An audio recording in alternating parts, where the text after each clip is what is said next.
नहमदुहु व नसल्ली अला रसूलिहिल करीम, अम्मा बाद, फ़अऊज़ु बिल्लाहि मिनश शैतानिर रजीम, बिस्मिल्लाहिर रहमानिर रहीम। आज मुख्तसर सी बात करना चाहता हूँ आप सबसे कि जो अल्लाह रब्बुल आलमीन की ज़ात पर तवक्कुल और यकीन है,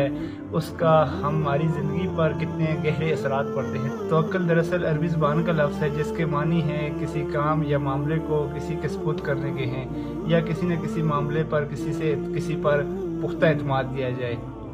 तवक्कुल दरअसल इंसान की बातनी कैफियत का नाम है जो इंसान के दिल की अथाह गहराइयों से उठती है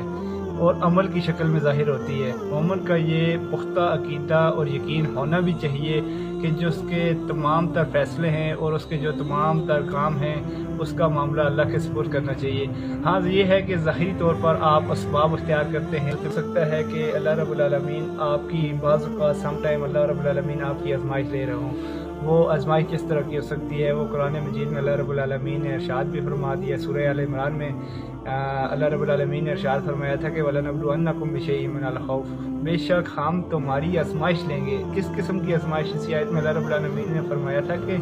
हम तुम्हारी जानों में नुकसान दे के, हम तुम्हारे मालों में नुकसान दे के, हम तुम्हारी जो मेहनतें हैं, जो आप मेहनत करते हैं, बाज़ औक़ात उसके ज़िया होने से भी हम तुम्हारी आज़माइश करेंगे। यानी कि आप अगर मेहनत करते हैं, बहुत ज़्यादा मेहनत करते हैं, कोई इम्तिहान के लिए मेहनत करते हैं, किसी और काम के लिए मेहनत करते हैं, कारोबार में मेहनत करते हैं, बाज़ औक़ात आपको कारोबार में नुकसान होता है, तो वो आप ये ना समझें कि इसमें कोई आपके लिए कुछ बहुत बुरी खबर है। इसमें अल्लाह रब्बुल आलमीन ने आपके लिए आज़माइश रखी है। बाज़ औक़ात वो आपसे कुछ लेके आज़माता है, बाज़ औक़ात अल्लाह रब्बुल आलमीन आपको बहुत कुछ अता करके आज़माता है। मोहम्मद मुस्तफ़ा सल्लल्लाहु अलैहि वसल्लम का एक मशहूर फरमान सामने आता है कि मखलूक ना तो उसे कोई नफ़ा उठा सकती है और न ही कोई फ़ायदा उठा सकती है, तो उसकी जो तवक्कुआत वाबस्ता होती हैं लोगों से, वो उठ जाती हैं और फिर अल्लाह रब्बुल आलमीन की ज़ात के अलावा किसी पर कोई भरोसा, यकीन या तवक्कुल या उम्मीदें वाबस्ता नहीं रखता। और ऐसा ही इंसान का ईमान होना चाहिए। अल्लाह आलमीन पर हमें मुकम्मल एहतमाद, मुकम्मल यकीन और मुकम्मल भरोसा रखना चाहिए कि अल्लाह रब्बुल आलमीन की ज़ात से अगर हम कुछ तलब करें और इस तलब करने के साथ साथ हमारी जो अमली ज़िंदगी है हम उसमें एफर्ट पुट करें। हम और इसी तनाज़ुर में अल्लाह रब्बुल आलमीन कुरान मुक़द्दस में इरशाद फरमाते हैं वअलल्लाहि वतवक्कलू इन कुंतुम मुमिनीन, अल्लाह पर भरोसा रखो, अल्लाह पर यकीन रखें अगर तुम में ईमान है। अल्लाह रब्बुल आलमीन से किसी चीज़ की तलब कर रहे हैं तो आपको कुछ देर तक या कुछ वक्त तक, कुछ अरसे तक वो चीज़ ना मिले या उस चीज़ में आपके लिए बेहतरी ना हो, अल्लाह रब्बुल आलमीन लिए शायद आपसे तख़ीर ले रहे हैं कि उस चीज़ में बेहतरी ना हो। और ये भी हो सकता है कि कुछ वक्त बाद या कुछ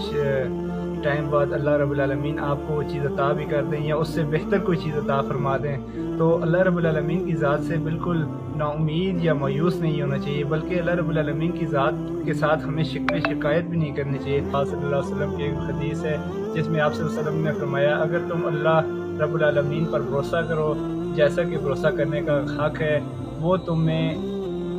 रिज़्क़ अता फरमाएगा जैसा कि परिंदों को अता फरमाता है जो सुबह अपने घोंसलों से उठते हैं और शाम को अपना पेट भर कर वहाँ वापस चले जाते हैं। यानी कि इस हदीस में भी अल्लाह रब्बुल आलमीन की तरफ से यही वही दी गई है। नबी सल्लल्लाहु अलैहि वसल्लम ने जो बयान फरमाया कि जो परिंदे होते हैं वो भी इसबाब को इख्तियार करते हैं, वो भी अपने जगह पर एक जगह पर नहीं रहते, वो इसबाब को इख्तियार करते हैं, अपने घोंसले छोड़ते हैं, अपनी जगह को तब्दील करते हैं, इन जगह जगह पर जाकर रिज़्क़ तलाश करते हैं और अल्लाह रब्बुल आलमीन उन्हें रिज़्क़ अता फरमाता है। वो अपनी तवानाई खर्च करते हैं, एक जगह से उठते हैं, अपने घोंसले से उड़कर दूसरी जगह पर जाते हैं, वहाँ बाज़ औक़ात नहीं मिलता उन्हें तो तीसरी जगह पर जाते हैं, चौथी जगह पर जाते हैं, लेकिन अल्लाह रब्बुल आलमीन उन्हें नाउमीद या मायूस किसी सूरत नहीं लौटाता। कल का मकसद ये है कि अल्लाह रब्बुल आलमीन पर आपका जो एतमाद है, आपका जो अल्लाह रब्बुल आलमीन से जो रिश्ता है वो मजबूत होता है, आप बेनियाज हो जाते हैं, आप लोगों से तौबात जो होती हैं आपकी वो उठ जाती हैं और एक अल्लाह के हो जाते हैं। और जो लोग तवक्कुल करते हैं उनके लिए सबसे बड़ा फ़ायदा ये है कि उनका ईमान महफूज हो जाता है, क्योंकि जब शैतान किसी भी ईमान अफरोज़ बंदे पर हमला करता है تو سب سے پہلے اس کا جو اللہ رب العالمین پر یقین اور بھروسہ ہے وہ کمزور کر دیتا ہے۔ لہٰذا آپ اپنے ایمان کی حفاظت کرنا چاہتے ہیں تو اللہ رب العالمین پر مکمل بھروسہ اور اعتماد رکھ۔ بزرگ کا ایک مشہور جملہ ہے کہ انہوں نے ایک بزرگ سے ملاقات کی جب تو ان سے پوچھا کہ آپ کا کیا حال ہے، تو انہوں نے ارشاد فرمایا، آگے سے انہوں نے آگے سے بیان کیا کہ حال تو ان کا اچھا ہے کہ جن کا ایمان محفوظ ہے، اور وہ تو صرف متوکلین ہیں جن کا ایمان محفوظ ہے، یعنی کہ جو لوگ اللہ پر یقین اور بھروسہ اعتماد رکھتے ہیں اللہ رب العالمین۔ یعنی کہ حتی المقدار ہمیں اس بات کی کوشش کرنی چاہیے کہ اللہ رب العالمین کے ساتھ ہماری تمام تر امیدیں توقعات وابستہ ہوں۔ یہ ہو سکتا ہے آپ کو جو پہلے بھی بتایا ہے میں نے کہ اللہ رب العالمین آپ کو کچھ وقت کے لیے آزمائش میں مبتلا کر کے آپ کا امتحان لے رہے ہوں کہ میرے بندے کا جو ایمان کا کرائٹیریا ہے وہ کتنا ہے، وہ کس حد تک مجھ پہ امید اور توقعات وابستہ رکھتا ہے۔ ہمیں آخری دم تک اللہ رب العالمین پر تمام تر امیدیں اور توقعات وابستہ رکھنی چاہیے۔ اگر ویڈیو پسند آئے تو اس کو شیئر ضرور کریں۔ جزاک اللہ فی امان اللہ۔